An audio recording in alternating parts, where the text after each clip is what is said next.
What's up, everyone? It's your boy Danny Vega, aka Danny V, and I'm here with my boys that are huge DC fans. And I think that is an understatement when I say they're huge DC fans. And they're getting ready to school me today. I'm going to let them introduce themselves, but first, check out, yeah, that's right, Superman and Batman. That's right, I'm Batman. All right, so who wants to go first? What's going on, people? My name is Marcus McGill, producer for upcoming Terrifier 2 and Stream that's coming out later this year. That's me now. Okay. Hey, what's up? I'm Nate Spare. Kind of a DC fan. Not my favorite's kind of Aquaman, but nothing too crazy or anything like that. But yeah. Oh, the other thing I kind of want to promote. There's something that I'm currently working on with my wife. We are doing it's called Natural Nate Spare. It's on YouTube, and it's I'm on a journey to find the world's best tasting protein. So that's pretty much it. Hell yeah, super protein. Yeah, it's with the world's best tasting. So there you go. Love it. So, Zack Snyder's Justice League, and I love how Nate was trying to do the small humbleness, but this dude is the biggest Aquaman fan that I know to date. Like, he will defend Aquaman tooth and nail. And I did. Speaking of Aquaman, let's do that on the segue, man. How did you like how Zack Snyder portrayed Jason Momoa? Oh, a lot better this time around. And I'm going to try to,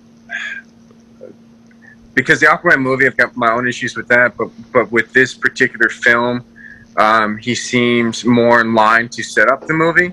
Whereas, like, I think what the theatrical cut and not Snyder's version, they made him kind of like this like hunky jokester, which I'm like, that's why I didn't like Jason Momoa as Aquaman. My biggest problem, and people don't understand why, but I'm gonna explain. But Aquaman has blonde hair, and he put like little highlights in, but he didn't dye his hair blonde. And I'm like, that's supposed to simplify like a crown. And in this movie, let's say if his hair was blonde, you see in the Zack Snyder film that he's refusing his upbringing, where he's from. Which is why at the end of the film, when he's like, "Oh, we gotta go see my dad," which sets up for the movie, and he's basically kind of got a lot of things going on in his head. So that's why I like this version of it. Whereas before, especially the scene where he saves the fisherman, he was just kind of like, yeah, I do what I want.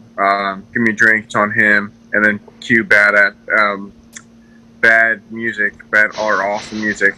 I almost broke the rule.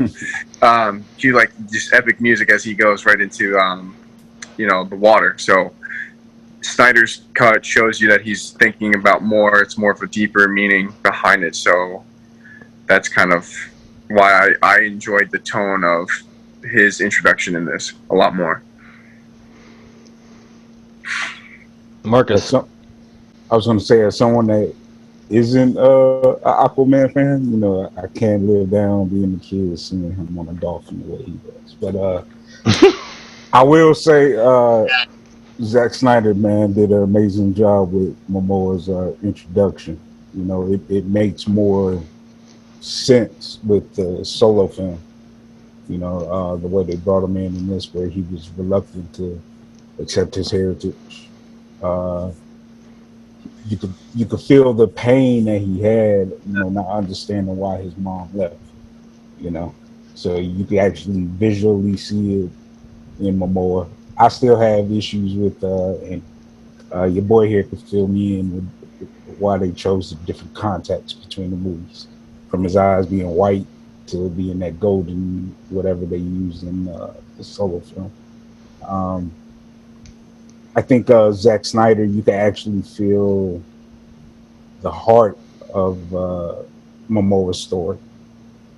Especially with his scene with Willem Dafoe. Going into refusing to take his mom's Triton and taking the armor and just being who he was destined to be. So That's awesome. So what's funny is because I remember me and Nate discussing this when I worked, with him at Universal, because I didn't get to see Jason Momoa's Aquaman. I still haven't get to see it. But what was incredible, what was explained, because I didn't understand, because in the Josh Whedon one, I was like, wait, he has a trident. Why is it changed? Da da da. And then Nate would explain, oh, that's his mom's, not his dad's. They explained in the Solo movie, yada yada. And then I was like, why the hell is that not explained? And then when this one came out, I was like, thank you. Yeah. Everything was explained, and I felt that, especially for Jason Momoa's character and other characters in the story as well, is that nothing was for granted. Nothing was just because. It all played an intricate piece. Like, I feel like Zack Snyder knows what he's doing as a great storyteller. Like, he has full creative control, and you can see what a fantastic storyteller he is. And Jason Momoa's character, like Nate said, I hated that hunky dory. I hated I'm funny. Let's do the Avengers here. Like, I hated that. I really do, because my favorite iteration of Aquaman, to be honest, was in the Justice League Unlimited animated series. Dude, he was a badass. That was the first time, like you were saying, Marcus, when I grew up with Aquaman, it was like, oh, that's silly. He's a silly character. But when I saw Justice League Unlimited, I was like, yo, you got to put some respect on Aquaman's name. Yeah. To be able to cut off his own hand and, go ham. And then when the Justice League tried to recruit him, he's basically telling them to fuck off, and kind of like Jason Momoa did. It was incredible. I was like, yo, all right. Yeah. So I love to see that appearance in Zack Snyder's Justice League, and like you guys said, man, to see his story come into fruition for real, like I absolutely adored it. 100 times better. Yeah. Well, I mean, go ahead, man. it's sorry. Yeah, it seems like Josh Whedon, or we could say Josh Suxton or whatever. You could tell that he was not a fan of every hero. And it's kind of like, Marcus was saying he's not a big Aquaman fan. I get it. It's my duty in life to make everyone an Aquaman fan. It kind of shows you're like, he's strong. Like, he's great. Yeah, he's very useful. But then in the Josh Whedon version, they had that line where Bruce Wayne's like, oh, so do you talk to fish? I'm like, okay, well, if you were going to make a nod to the New 52 Aquaman, of how he's literally, they open up and he's sitting in a seafood restaurant eating fish.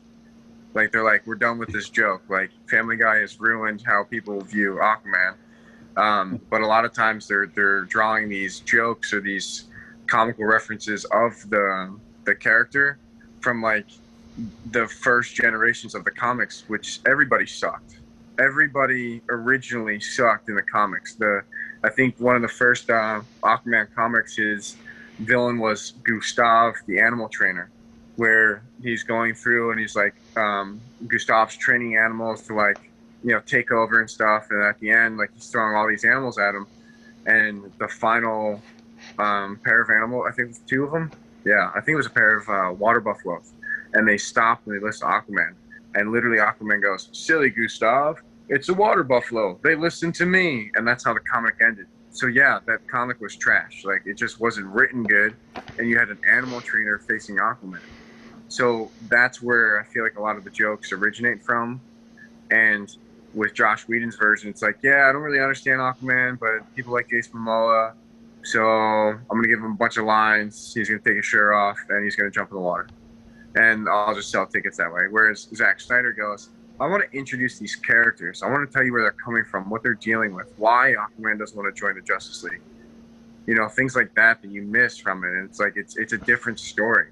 It's like if you, the telephone game, you say something as the further it gets down the road, the more it's like not the same thing that was originally said. So like when Zack Snyder and his wife stepped away from the project with the unforeseen tragedy, he messed it up.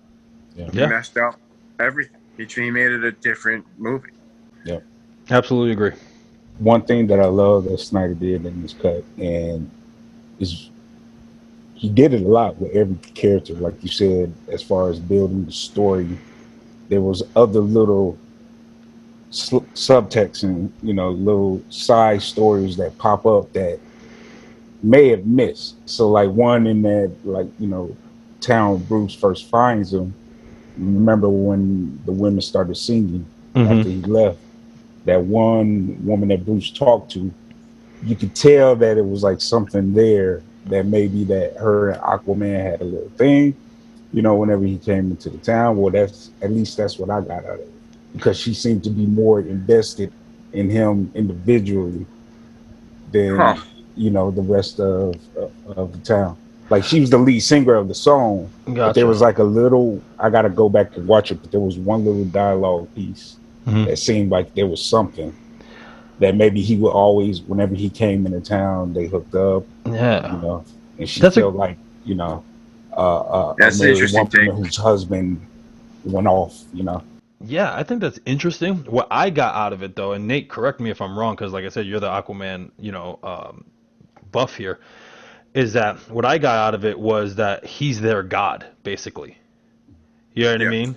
That's how I took of it, because if you think about it, I was watching a review and I thought it was fantastically explained. You know what I mean? Of why this was way better, is that Joss Whedon's was comical, like, yeah, Avengers, but it's just like that's the formula, like Nate was saying earlier, that's the formula of Disney. Disney is, and that's why I was telling you guys from the last video, is that's what I'm afraid about, having the Young Avengers too soon coming up, because I feel like they're going to Mickey Mouse it so much that we're going to lose a lot of the substance in there. Quick example before I jump back is that, Falcon and Winter Soldier, I'm watching it, and the first episode I saw a lot of action. I'm like, okay, the story's going to build up, cool. But now the second episode is still dragging. You know what I mean? It has that Lethal Weapon feel, cool, it's funny, but I'm like, dude, you're dragging now. Like, why? Yeah. Why is this happening? While WandaVision, a lot shorter. Yes, it had us like, what the fuck's going on? But it had you hooked. You're interested in what's happening with Wanda. But I'm afraid that's what's going to happen later down the road on the other stories. But coming back to how that ties into Justice League, is that Joss Whedon did that. It was like, oh, let's make, like Nate was saying, let's make fun of ourselves in here. It's just like, no one in real life does that at all. No one like, hey, I got a bow and arrow, making that joke. You would be scared shitless if you're like, dude, I got a fucking bow and arrow. This sucks, dude. You know what I mean? But the interpretation I got of Zack Snyder's Justice League is that these guys, because especially when Diana explained the history scene, these guys are the new gods. Remember, it was Zeus, it was what's his name, Ares, it was the Green Lanterns, it was everyone, like the leaders of the gods basically coming together to defend Earth, and these are the new gods. And to the people in Iceland, remember, if you notice the dialogue between Bruce and the guys when he was trying to see who Arthur was, they were like, no, we're protecting him. You know what I mean? Obviously, they didn't say no to his face, but you could see they didn't want to give him any information. They were protecting their god, because he's the one, because they said that he rides into the tide and brings them food and all this jazz. That's what it is. So I felt that girl that you're saying, she was heavily invested, because it's saying goodbye for now until your God returns. Yeah, I get that, but still, Zeus laid it down with humans. Yeah, women all the time. So. Yes, that sir. Could be the case. There's a weird segue I want to go with that comment, but I just wanted to say, it's like I got with that song, it's like an impression of like when people sing in church, like they almost worship him, because they actually don't even know what to call him, because he's not really Aquaman yet. To them, he's just this guy that comes out of the water and helps them for when. That's anything, that song, I don't know what the translation is, but it's like, it seems like a prayer to see him soon again. So, but that's an interesting take. But if we're talking about like, these gods laying down, doing some groundwork, there's the biggest thing with this movie that you did not get in Josh Whedon's version is Lois is pregnant, and is it Bruce's or is it Clark's? And there are two different stories. So if it's Bruce Kent, like he's not the father, which then ties back into Batman vs Superman when Flash went back to warn him that Lois is the key, but he has to try again eventually, but he can only do it like once a year. Like there's so much. Like once I saw the pregnancy test, I'm like, oh, I see where Zack Snyder's going. I'm like, now all the movies they're not just separate movies anymore. And that's why I'm like, these little things that you cut out, and then you like, maybe it was like 2 PC where like Josh Whedon, he like lines that I love that were cut out where like like I hear you, or is it true you talk to fish, or Aquaman sitting on the lasso of truth, or Cyborg saying like, I can feel my toes. I don't understand why, but I can feel my toes. You kind of dumb down how intelligent that character is. The Flash coming in saying like, oh, it's like a cave, and he runs around. It's like a bat cave. I was like, yeah, that's very Marvel. We could tell what you're doing. Let Flash just be funny because that's what we're used to, and stop making Bruce Wayne look like a pimp. You know, let Bruce Wayne be Bruce. Like you can tell that he's seen some stuff and he's tired. They show that in his suit. Like it doesn't look like a fresh suit. Like there's such little details in Zack Snyder's version that you're like, that was beautiful. Yeah, the movie was just beautiful to me. See the wear and tear in Bruce. Yeah, bro. 20 plus years, you know. Yeah, and then plus, dude, the Robin suit that they showed, you know, and then he has the Dark Knight Returns suit, and we all know that story. I'm a huge fan of both the comic book, the animated series. My God, dude, like that movie of the Dark Knight Returns, the animated version, was incredibly well done. I think on screen. Peter Weller is the voice of Batman. It was it Peter Weller? Yeah. Yeah, but dude, the fact that they put that in the movie, like Nate was saying, that to me was just like the epitome. I'm like, oh, okay. And then what's interesting that Nate said that is that when he told me that and I rewatched it, I was like, oh shit. Yeah, could it be that it's Bruce's kid? You know what I mean? Because she was in the Batcave? Or my thing is, did Bruce... Because the little hint that I got, that I took off of Joker, is when he was just like, I wonder how many times you've done this in alternate timelines and you kept fucking it up. And so what I got, instead of him impregnating Lois, what I got was more of that he basically sent her into the Batcave, you know what I mean? Because he has all these gadgets and everything to protect her, and it failed. And that's why Superman's pissed. I'm pretty sure it has something to do on my end. Like I said, I don't know. But for me, I feel it's like Superman is telling Bruce no. And Bruce is like, trust me. And because he gave him that trust and she died, that's what makes him snap. He's like, fuck every single one of you pieces of shit. You know what I mean? Because it's like, it's his love. And then on top of that, if she's pregnant, that is total injustice right there. And especially... That's what I was about to say is going into Justice League. Correct. Yeah. And then especially Nate said it, and I paused it. I was like, holy shit. If you looked when Superman has the cowl, like how he did in Batman v Superman, you see the card is torn. Remember, Joker was like, if you tear this, that means we're going to have issues. There's no truce anymore. So I'm wondering if Joker set it up for her to die, and then Batman's like, fuck you, and kills Joker. You see what I'm saying? Like... The card is go back and watch Batman vs Superman and the nightmare sequence. The card is in his gun. Oh, is it really? Yep. Is it? Oh, that's awesome, dude. That's an awesome tidbit. Hell yeah. Yeah. And then also when Darkseid in one of like the nightmare sequence, I think that when Cyborg sees it when they're about to charge the mother box in the ship, Darkseid kills Aquaman with 3-prong trident. That's his mom's, right? No. It's his father's, the one he gets from Aquaman. No way. Yeah. So that's cool. Yeah, but what do I know? Yeah, right.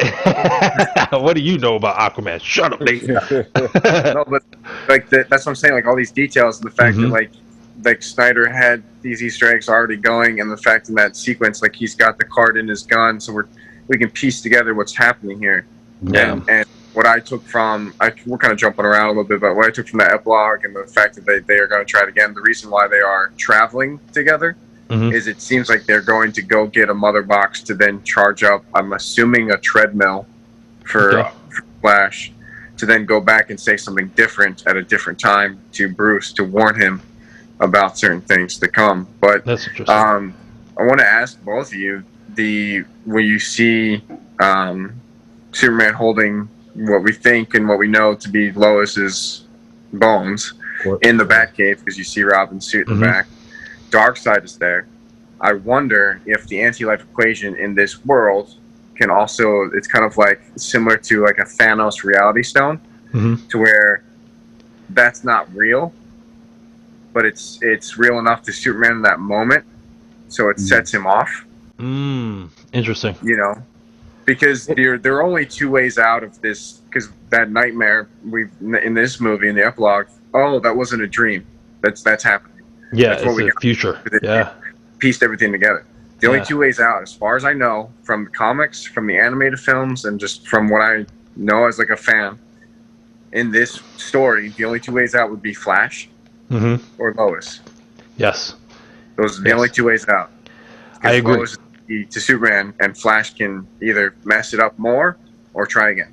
Yep. What do you think, Marcus? I was going to say, wasn't there a time where I can't remember if it was which comic?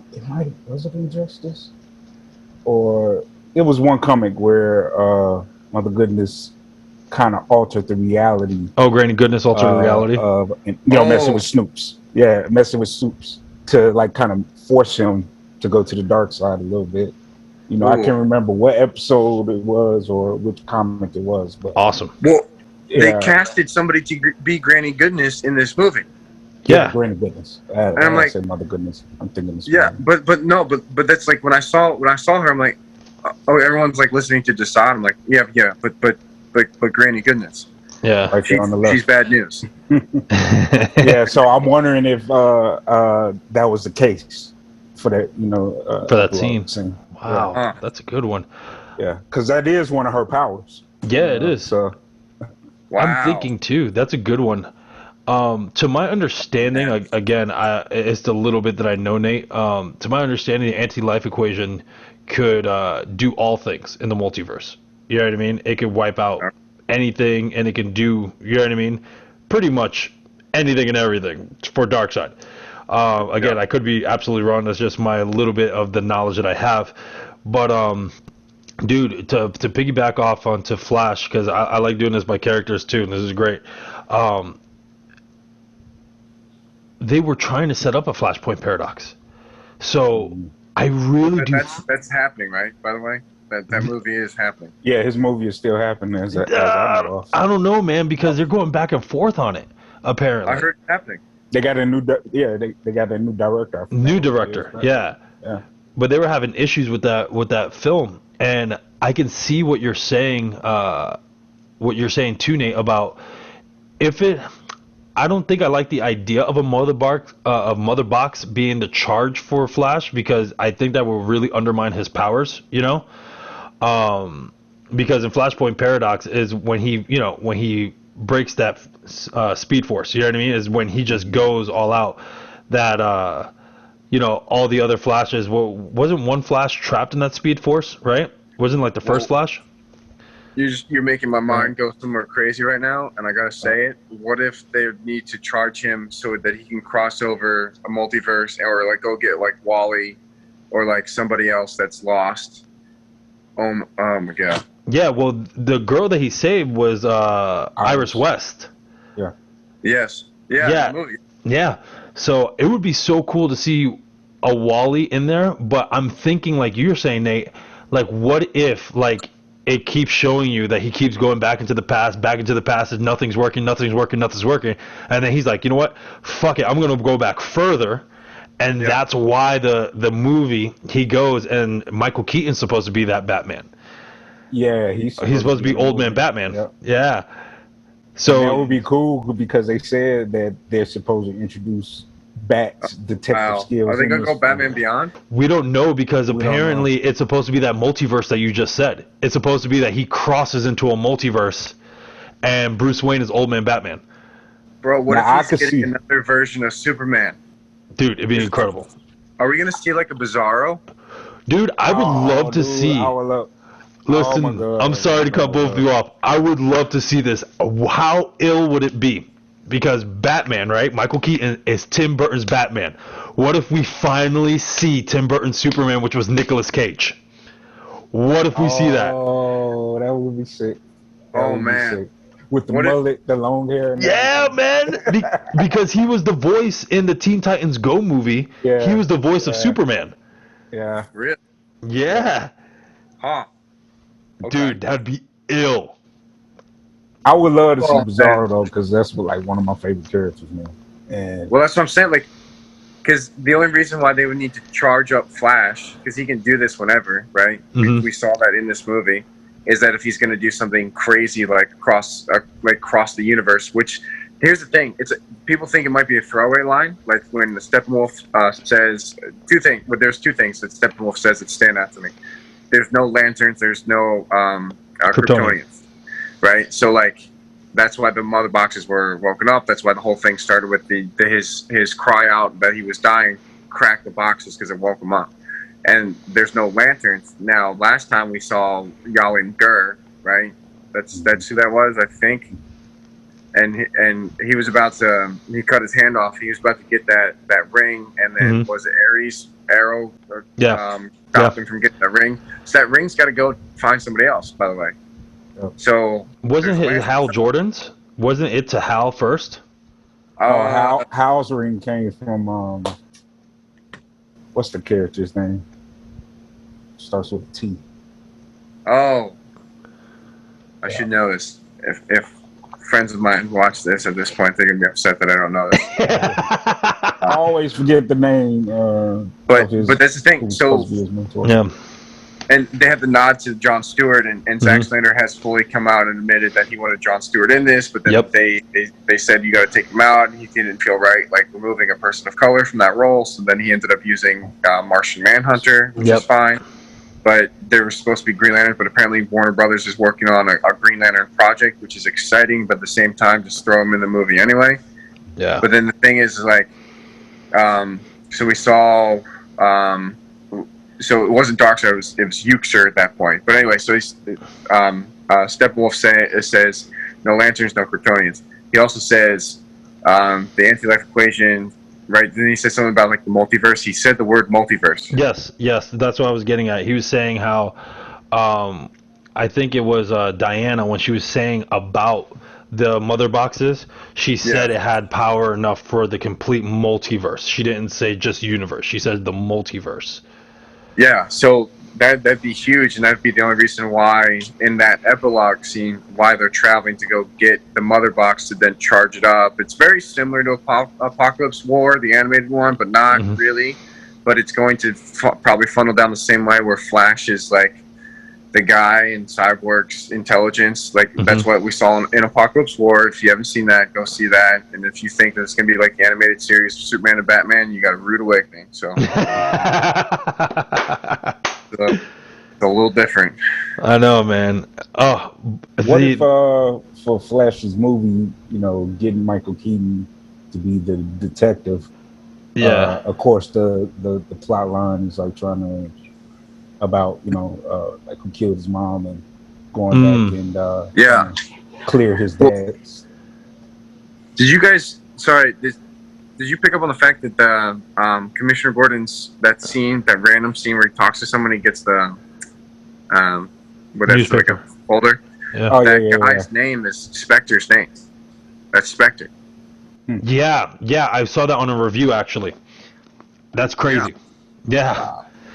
So really, we're talking about like involving like Michael Keaton, these multiverses, Spectre's in this. Like there's so much. Like Jon Stewart was supposed to be in this. there's supposed to be 2 more movies. Like, imagine how many more characters. I would say, like, make it as long as you want. It did not feel like a 4-hour film. It takes time to tell a story.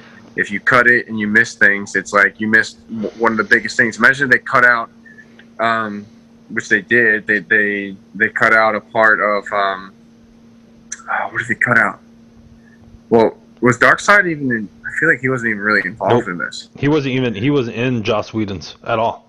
Mm-mm. Which is crazy to me, because like You just saw the Omega symbol, and that was it. Yep. Yeah. He was the painting that Diana saw was the only time you saw Darkseid in Joss Whedon's film. That's right, and that's why the whole movie. That's the only reason that I was like super bothered. Like, I'll like anything DC does. I still kind of like the Green Lantern movie because I could fill in the gaps. Yeah. But I know that most people can't. That the whole movie should have happened on Oa.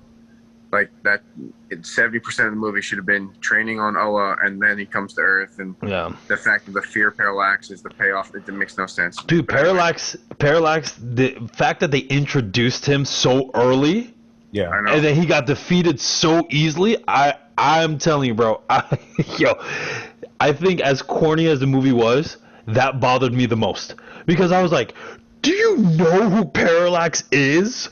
Like, for real, dude. That is a huge, huge villain, not only for Green Lantern, but for everybody in the That was my DC biggest universe. It wasn't a bad movie except for how they handled Parallax. That was Well, also, like it seemed like they were setting up for Sinestro Wars, but you didn't really describe why Sinestro and Hal Jordan don't get along.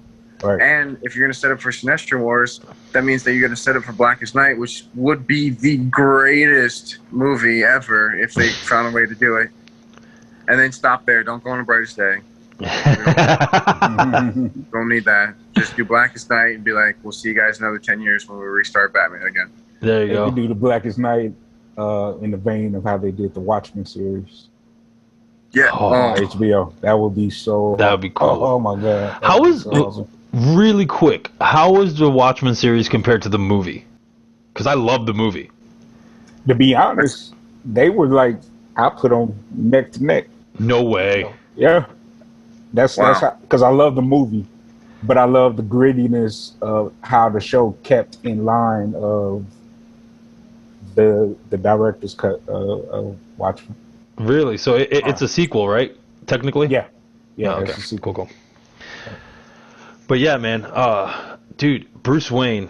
So when I found out Michael Keaton was being old man Bruce Wayne, I was like, what? Because I really thought it was going to be, because it's supposed to be Flashpoint, the movie. Yeah. I thought, dude, that Michael Keaton was going to be Thomas Wayne. But when they said, no, he's old man Batman, I was like, wait, we already have old man. And that's when I was like, holy shit. It's going to be a totally different direction. And, man, Flash in this movie, I'm telling you, God, man. So DJ is a huge Flash, like, dude, he was telling me everything that he loved and he hated about it, because just like how you are with Aquaman, Nate, DJ's like Flash. He knows every single Flash. His favorites Wally West. Like, he was going into mad detail of what he loved and hated about this movie for Flash.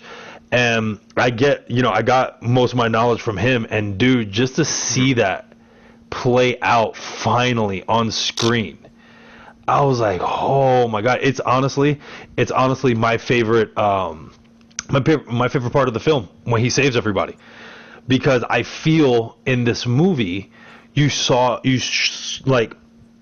everyone's importance. I said that in my review. Like, there's nobody is a gag character. You know, even though Flash is funny, no one's a gag character.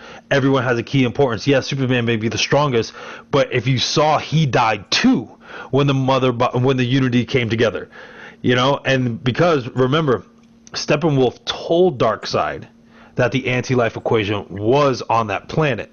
So for me, I believe that it wasn't just the Unity coming together that destroyed the planet. I believe it's the anti-life equation. Like, Darkseid used it.